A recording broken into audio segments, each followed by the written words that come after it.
नमस्कार साथियों, स्वागत है आपका क्रेडोजा इसकी लर्निंग प्लेटफॉर्म पर। आज हम लोग बात करेंगे अष्टलक्ष्मी ग्रोथ मॉडल की। भारत के एक नए विकास इंजन के रूप में देखा जा रहा है। उत्तर पूर्वी राज्यों के अंदर जो बड़ा बदलाव आपको देखने को मिला है पिछले 12 सालों में, उसी के लिए नीति आयोग के द्वारा एक रिपोर्ट जारी की गई है और उस रिपोर्ट के आधार पर हम लोग बताएंगे, बात करेंगे कि किस प्रकार से जो राज्य पहले विकास की मुख्य धारा से पिछड़ा रह गया था, आज वो विकास के लिए एक ग्रोथ मॉडल के रूप में देखा जा रहा है।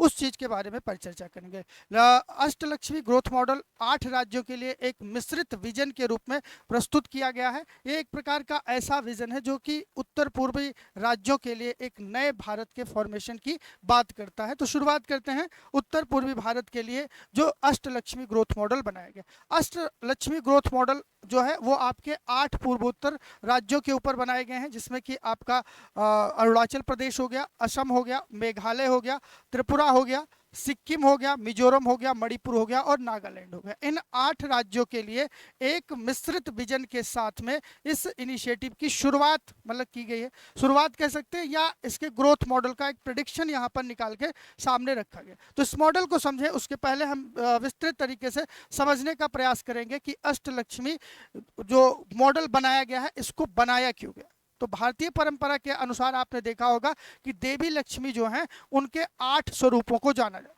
जिसमें कि उन्हें सुख, स्वास्थ्य और समृद्धि, साथ ही साथ इसके अलग अलग आयाम हैं, उन सभी आयामों के लिए हम उनको जानते हैं और उसके लिए उनकी पूजा की जाती है। तो इसी भावना को आधार बनाकर उत्तर पूर्व के राज्यों के लिए क्या किया गया है, उत्तर पूर्व के जो राज्य है जिसमें असम, अरुणाचल प्रदेश, मणिपुर, मेघालय, मिजोरम, नागालैंड, त्रिपुरा और सिक्किम, इनको एक विकास मॉडल के केंद्र के रूप में बनाने का प्रयास किया गया है। और यहाँ पर नीति आयोग ने ये बताया है कि पिछले 12 वर्षों में, ठीक है, पिछले 12 वर्षों में किस प्रकार से, चाहे कनेक्टिविटी की बात की जाए, चाहे रेलवे इंफ्रास्ट्रक्चर की बात की जाए, चाहे टेलीमेडिसिन की बात की जाए, ठीक है, हर एक क्षेत्र में एक अविस्मरणीय आप कह सकते हैं विस्तार और विकास आपको देखने को मिलेगा पूर्वोत्तर राज्यों के अंदर।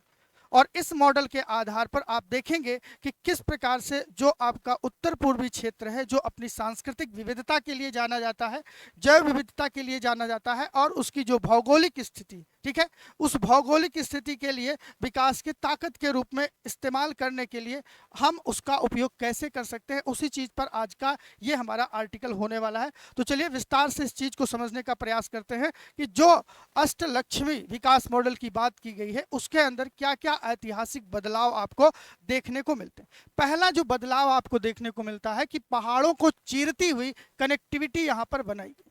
पिछले एक दशक में इस क्षेत्र के अंदर कई ऐसे इंजीनियरिंग चमत्कार देखने को मिले हैं जो दूर दराज के इलाकों को विकास की मुख्य धारा से जोड़ने में एक महत्वपूर्ण भूमिका निभाते हैं। और वो कुछ ऐसे विकास प्रोजेक्ट भी रहे हैं जिनके माध्यम से आप कह सकते हैं कि उत्तर पूर्वी राज्यों के अंदर विकास का एक नया स्वरूप आपको देखने को मिला।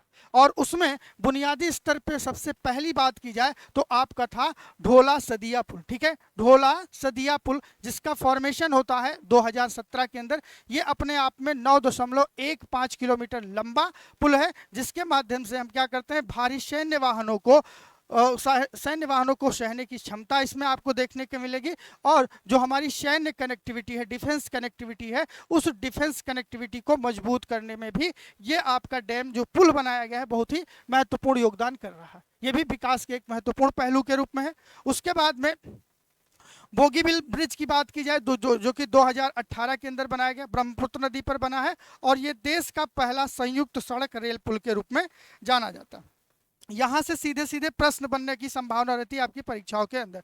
शेला सुरंग की बात की जाए जिसका फॉर्मेशन 2024 के अंदर हुआ है और ये आपकी 13,000 फीट की ऊंचाई पर बनी इस सुरंग ने अरुणाचल प्रदेश को साल भर संपर्क में बनाए रखने में संभव बनाया है। इसके पहले बर्फबारी और अन्य जो आपकी मौसमी घटनाएं होती थी उनसे कनेक्टिविटी आपकी बाधित हो जाती थी, लेकिन ये 13,000 फीट की ऊंचाई पर जो आपकी बनी शेला सुरंग है जो कि 2024 में बनी है, इसके माध्यम से अब साल भर कनेक्टिविटी बनी रहेगी। तो कनेक्टिविटी के ऊपर बहुत बड़ा चेंज आपको यहां पर देखने को मिल रहा है, ठीक है।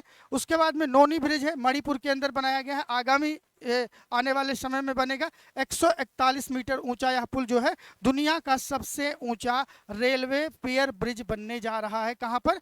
नोनी ब्रिज बनेगा मणिपुर के अंदर। तो ये इंफ्रास्ट्रक्चर के अंदर जो बेसिक इंफ्रास्ट्रक्चर है, बुनियादी ढांचे का जो निर्माण हुआ है, उसमें कनेक्टिविटी के नाम पर पिछले 12 सालों के अंदर ये कुछ महत्वपूर्ण कार्य आपको देखने को मिल सकते हैं उत्तर पूर्व के अंदर, ठीक है। नेक्स्ट बात की जाए हवाई अड्डों के अंदर भी आप देखेंगे तो एक जो कनेक्टिविटी का मॉड्यूल है उसमें 78% का उछाल आपको देखने को मिलता है। उड़ान योजना के तहत उत्तर पूर्व के अंदर जो व्यावसायिक हवाई अड्डे थे उनकी संख्या 2014 में जो आपकी 9 हुआ करती थी, अब 2026 में उनकी संख्या 17 हो गई है, यानी कि 78% की बढ़ोतरी आपको देखने को मिल रही है हवाई अड्डों के अंदर, ठीक है।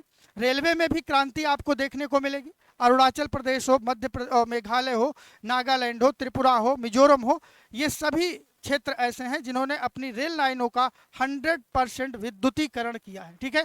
कितना परसेंट? 100% विद्युतीकरण इनके द्वारा पूरा किया गया है और डीजल इंजनों पर इनकी जो निर्भरता है वो अब क्या है, कम हो गई है या इनके लिए इतिहास बन के रह गई है। तो ये भी एक बड़े अचीवमेंट के रूप में देखा जा रहा है कि हवाई अड्डों के क्षेत्र में रेलवे के अंदर क्रांति आपको देखने को मिली है। दूसरी चीज, जल मार्गों का पुनर्जन्म आपको देखने को मिलेगा। कैसे? आप देखेंगे ब्रह्मपुत्र नेशनल वाटर हाईवे जो है, ठीक है, 2 और बराक के अंदर नेशनल वाटर हाईवे 16 जो है, नदियों के जरिए सक्रिय राष्ट्रीय जलमार्गों की संख्या 2014 के अंदर जो 1 हुआ करती थी, ठीक है, अब उसको 2024 तक बढ़ाकर 20 कर दिया गया है और जलमार्गों के क्षेत्र में, जलमार्गों के विस्तार के क्षेत्र में एक बहुत बड़ी उपलब्धि मानी जाती है। ये टॉपिक जो है यहाँ पर बच्चे, ये आप ज्योग्राफी के अंदर भी पढ़ेंगे और कई बार सीधे सीधे जब आप रिसोर्स ज्योग्राफी के बारे में बात करते हैं तो वहाँ पर ऐसे प्रश्न आपसे पूछ लिए जाते हैं। तो इसलिए हमने यहाँ पर थोड़ा सा डिटेल में भी आपके साथ परिचर्चा कर दिया है, जिससे कि यदि आपके एग्जाम में ऐसे कभी प्रश्न आपसे पूछे जाएँ तो उसका जवाब आप आसानी से दे सकें। तो ब्रह्मपुत्र और बराक जो आपकी रिवर्स हैं, इनके ऊपर जो वाटर नेशनल वाटरवे आपका 2 और नेशनल वाटरवे 16, नेशनल वाटरवे 16 आपका बराक रिवर के ऊपर है और नेशनल वाटरवे आपका ब्रह्मपुत्र के ऊपर है, ठीक है। इन दोनों चीज़ों को अगर हम देखने का प्रयास करें तो आप देख सकते हैं ये इसका ज्योग्राफिकल एक्सटेंशन भी दिया गया है, कहाँ से निकल के आती हैं और बराक नदी का क्या एक्सटेंशन है, ठीक है। अब इस चीज़ को यहाँ पर हमने विस्तार से आपको समझाने का प्रयास किया है। जो नेशनल वाटरवे 2 है, ब्रह्मपुत्र नदी के ऊपर बनाया गया है, इसका विस्तार अगर हम देखें, ठीक है, नेशनल वाटरवे 2 का जो विस्तार है वो कहाँ से है, तो आपने देखा होगा धुबरी जो है, ठीक है, बांग्लादेश की सीमा के पास ये लगता है, वहां से जो असम का सदिया क्षेत्र है, ठीक है, असम के सदिया क्षेत्र तक ये आपका नेशनल वाटरवे आपका 2 बना हुआ है ब्रह्मपुत्र नदी के ऊपर। इसकी लंबाई की बात करें नेशनल वाटरवे 2 की, तो इसकी लंबाई बच्चे कितनी है? इसकी लंबाई आपको 891 किलोमीटर तक देखने को मिल सकती है। और इसको कब घोषित किया गया था नेशनल वाटरवे? तो ये घोषित हुआ था आपका 1 सितंबर 1988 को, ठीक है, 1 सितंबर 1988 को इसे नेशनल वाटरवे के रूप में घोषित किया जाता है। और यहाँ पर आप देखते हैं कि कई प्रकार के, जिस प्रकार से आप एयरपोर्ट के ऊपर टर्मिनल्स देखते हैं, वैसे नेशनल वाटरवे में भी आपको अलग अलग टर्मिनल्स देखने को मिलते हैं। उन टर्मिनलों में सबसे पहला टर्मिनल आपको कहाँ पर मिलेगा? धुबरी आपको मिलेगा जो कि बांग्लादेश की सीमा से लगा हुआ है। सिलघाट मिलेगा पांडु गुवाहाटी के अंदर, डिब्रूगढ़, जोगीघोपा, बोगीबील और तेजपुर, ये ऐसे आपके प्रमुख टर्मिनल हैं जहां से हम ट्रांसपोर्टेशन चीज़ों का ट्रांसपोर्टेशन हम कर सकते हैं ब्रह्मपुत्र नदी के ऊपर बने हुए नेशनल हाईवे 2 के अंदर, नेशनल वाटरवे 2 के अंदर। और इनके माध्यम से हम किन वस्तुओं का परिवहन करते हैं? तो जो आपके पेट्रोलियम उत्पाद होते हैं, कोयला जो हो गया, सीमेंट हो गया, उर्वरक हो गए, कृषि उत्पाद हो गए और जो भारी मशीनरी होती हैं, इन सारी चीज़ों को नेशनल वाटरवे 2 से ब्रह्मपुत्र नदी के ऊपर हम ट्रांसपोर्ट करते हैं। इसका इंपॉर्टेंस ये है कि ये पूर्वोत्तर भारत की कनेक्टिविटी को बढ़ाएगा। इंडो बांग्लादेश प्रोटोकॉल मार्ग से ये जुड़ा हुआ है, लॉजिस्टिक लागत भी कम होगी और पर्यटन तथा क्रूज सेवाओं को बढ़ावा मिलता हुआ दिखेगा। नेशनल हाईवे 2 जो कि ब्रह्मपुत्र के ऊपर बना हुआ। सेकंड आपका है नेशनल हाईवे, बोल रहा हूँ वाटरवे, ठीक है, 16 जो कि बराक नदी के ऊपर है। ये कहाँ से है? इसका विस्तार जो है बच्चे, इसका विस्तार आप देखेंगे यहाँ पर लखीपुर से लेके भांगा तक, ठीक है, लखीपुर से लेके भांगा तक इसका विस्तार है। और लंबाई बराक के ऊपर जो नेशनल हाईवे 16 है वो आपका 121 किलोमीटर आपको देखने को मिलेगा। और इसे राष्ट्रीय जलमार्ग अधिनियम 2016 के माध्यम से नेशनल वाटरवे इनॉग्रेट किया गया है। और इसके प्रमुख केंद्रों की बात करें तो लखीपुर, सिलचर, कसीमगंज और भांगा, ये 4 आपके क्या हैं?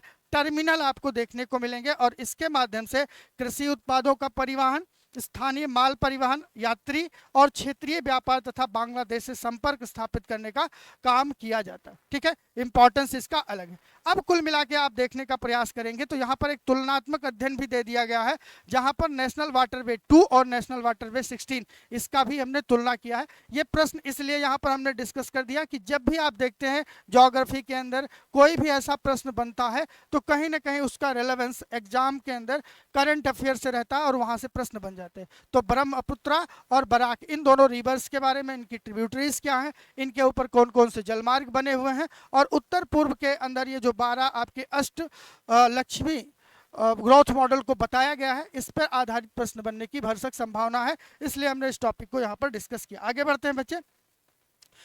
यहाँ पर कनेक्टिविटी बढ़ाने के साथ में इंफ्रास्ट्रक्चर का विकास करने के साथ ही साथ ग्रामीण जीवन में भी नई रोशनी आपको देखने को मिलेगी पूर्वोत्तर राज्यों के अंदर, जो पिछले 12 वर्षों के अंदर अचीवमेंट के तौर पर देखा जा रहा है। सबसे पहली चीज जो परिवर्तन देखने को मिला है नल घर जल के बारे में। ठीक है, नल का जल यानी कि घर घर जल जो नल जल योजना जो आपको देखने को मिले। तो पहले क्या था कि पानी के लिए महिलाओं को बहुत लंबी दूरी तय करना पड़ता था, लेकिन अब चाहे अरुणाचल प्रदेश हो, मिजोरम हो, यहाँ के ग्रामीण जीवन के लिए या ग्रामीण क्षेत्र के लिए 100% नल जल कनेक्शन का लक्ष्य जो है हासिल कर लिया गया है। हर एक घर में नल जल व्यवस्था से पानी पहुंच गया है।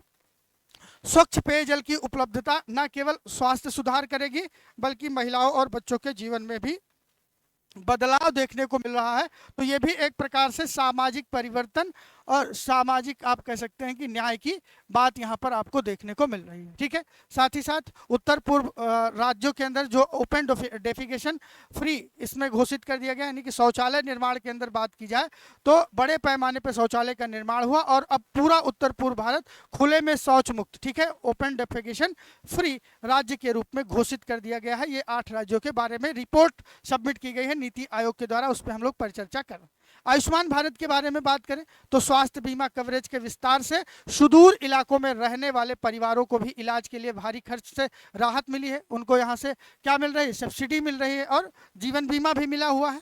पक्के मकान और डिजिटल गांव भी आप देखेंगे तो प्रधानमंत्री आवास योजना के तहत लाखों पक्के मकान बने हैं। साथ ही साथ भारत नेट और मोबाइल टावरों की बदौलत अब दूर दराज के गांवों में भी इंटरनेट की कनेक्टिविटी और बैंकिंग सुविधाएं आसानी से पहुंच पाई हैं पूर्वोत्तर राज्यों के अंदर। ठीक है, कृषि और जैव विविधता के अंदर भी हम देख सकते हैं कि बहुत सारा परिवर्तन आपको देखने को मिल रहा है और बहुत ही संभावनाएं आपको देखने को मिलेगी उत्तर पूर्वी राज्यों के अंदर। सबसे पहली बात करें, उत्तर पूर्वी भारत अपनी अद्वितीय जैव विविधता के लिए जाना जाता है और इस मॉडल ने इसे आर्थिक ताकत में बदलने की रणनीति भी प्रदान की। सबसे पहली बात करें, मत्स्य पालन क्षेत्र के अंदर एक अविस्मरणीय आप देखेंगे कि उत्पादन क्षमता यहाँ पर देखने को मिली है। ठीक है, असम के क्षेत्र में जो फिशरीज हब है वो असम को फिशरीज हब के रूप में इनॉग्रेट किया जा रहा है और बढ़ते मछली उत्पादन ने ग्रामीण आजीविका को भी मजबूत करने का काम किया। ठीक है, अगरवुड की बात करें, जो ऊद होता है, त्रिपुरा के अंदर बड़े पैमाने पर अगरवुड का भंडारण से अंतर्राष्ट्रीय बाजार के अंदर इसकी बेस कीमती बढ़ोतरी भी हुई है। जैविक खेती के अंदर आपने देखा होगा मोवकोड नियर जो है योजना के तहत जैविक खेती को बढ़ावा मिला है और PFOs जो आपके होते हैं, ठीक है, उसको मजबूती प्रदान हुई है और किसानों की आय में भी बढ़ोतरी हुई। तो जैविक खेती के लिए अभी आपको हाल ही में हमने एक क्लास के दौरान भी बताया था किस प्रकार से जो पूर्वोत्तर क्षेत्र है जैविक खेती के लिए अग्रणी रूप में जाना जा रहा है, तो वो भी आपका कनेक्टिविटी इशू है। ठीक है, PM किसान लाखों किसानों को, खासकर जो महिला किसान है उनको सीधे आर्थिक सहायता भी प्रदान की जा रही है और 89 GI पंजीकृत उत्पाद जो हैं इन 8 राज्यों के अंदर देखने को मिल रहा है। जैविक मसालों से लेकर बांस और हस्तशिल्प तक हर उत्पादों को किसान उड़ान एयर, ठीक है, लॉजिस्टिक्स से विदेशी बाजारों तक पहुंचाने की योजना हुई है और यहाँ पर जो पदार्थ जो प्रोडक्ट है उनको GI टैग के माध्यम से भी प्रोटेक्ट किया गया है। तो एक बड़ा अचीवमेंट आपको यहाँ पर देखने को मिल सकता है। लेकिन इतना सब कुछ होने के बावजूद अभी भी पूर्वोत्तर के राज्यों को विकास में और आगे बढ़ने की जरूरत है। साथ ही साथ उनके सामने कुछ चुनौतियां भी हैं जिनको वो दरकिनार करके आगे आने वाले समय में और अधिक विकसित राज्य के रूप में अपने आप को आगे ले जा सकते हैं। और इन चुनौतियों के अंदर सबसे पहली चुनौती है कि इस क्षेत्र का जो भौगोलिक परिस्थिति है, ठीक है, भौगोलिक परिस्थिति की तंत्र की बात करें, भौगोलिक स्थिति की बात करें तो ये बहुत ही मतलब कि इसके लिए एक समस्या का सबक है, क्योंकि भूस्खलन, ठीक है, पहाड़ी इलाकों के अंदर सुरंग और रेल निर्माण बेहद जटिल और जोखिम भरा काम था, लेकिन इस स्थिति में भी आप देखेंगे कि इंफ्रास्ट्रक्चर के अंदर विस्तार आपको देखने को मिला। ऊंची लॉजिस्टिक लागत है, मौसमी बाधाएं और ऊंचाई वाले परिवहन मार्ग जो है आपूर्ति श्रृंखला से क्या हो जाते हैं, इन पे मतलब कि कनेक्टिविटी बढ़ाना और आपूर्ति श्रृंखला सप्लाई चेन को मेंटेन करना बड़ा ही महंगा हो जाता है। स्थानीय क्षमता की सीमा का विस्तार होगा। केंद्र से मिले बड़े फंड को जमीन पर उतारने में राज्य एजेंसियों को कार्य क्षमता के अंदर देखा जा सकता है, अंतर देखा जा सकता है, और उनके अंदर उतनी इफिशियंसी की भी कमी है, तो उस इफिशियंसी को भी वो इम्प्रूव कर सकते हैं। ठीक है। और प्रसंस्करण सुविधाओं का भी अभाव है। जैसे कि हम चाहे जितना कृषि के अंदर उत्पादन कर लें, जब तक प्रोसेसिंग हमारा स्ट्रांग नहीं होगा, ऐसी स्थिति में हम बेहतर प्रदर्शन नहीं कर सकते। तो फूड प्रसंस्करण की बात करें, प्रोसेसिंग की बात करें, तो जैविक उत्पाद भरपूर हैं, लेकिन स्थानीय प्रोसेसिंग इकाइयों की कमी से उनका पूरा व्यवसायिक मूल्य भी नहीं मिल पा रहा है। तो अगर हम इन चुनौतियों को समाप्त करें या इन चुनौतियों का कोई सोल्यूशन निकल जाता है, तो बेहतर प्रदर्शन पूर्वोत्तर राज्यों के अंदर देखा जा सकता है। आगे और क्या परिवर्तन हो सकते हैं, तो रिपोर्ट में कुछ बातों को ऊपर महत्वपूर्ण या महत्वाकांक्षी लक्ष्यों को यहाँ पर बताया गया है। जैसे आपको बताया गया कि जो नोनी ब्रिज है उसको शीघ्र पूरा किया जाए, जिससे कि जीरीबाग इम्फाल रेल लाइन का यह 141 मीटर ऊंचा पुल मणिपुर को स्थानीय रेल कनेक्टिविटी देना शुरू कर देगा। तो इससे इंट्रा स्टेट कनेक्टिविटी इंप्रूव होगी, और इंट्रा स्टेट कनेक्टिविटी इंप्रूव होने से क्या होगा, इंट्रा स्टेट ट्रेड भी आपका इंप्रूव होगा। ठीक है। एक्ट ईस्ट कॉरिडोर की भी बात की गई। भारत म्यांमार थाईलैंड के त्रिपक्षीय राजमार्ग और कालाधान मल्टी मॉडल ट्रांजिट योजना को भी तेजी से पूरा करने की बात की गई है, जिससे कि हम ईस्ट के अंदर कनेक्टिविटी को बेहतर बना सकें और अन्य विदेशी राज्यों के साथ में भी व्यापारिक गतिविधियों को आगे कर सकें। ठीक है। जैम 2.0 और प्रोएम के कुसुम के अंतर्गत 8.69 लाख करोड़ के JJM 2.0 ढांचे के साथ सौर पंपों की तैनाती से दूर दराज के गांवों में बिजली और पानी को और अधिक तरीके से मतलब कि सुफल तरीके से बनाया जा सकता है। और जीआई उत्पादों का व्यवसायीकरण, यानी कि सौर ऊर्जा चलित जो आपके कोल्ड स्टोरेज होते हैं, कृषि उद्यान के जरिए 89 जीआई पंजीकृत उत्पादों को वैश्विक बाजार में पहुंचाने की बात यहां पर की गई है। तो ये सारे आपके पॉइंट हैं जिनको आपको समझने की जरूरत है।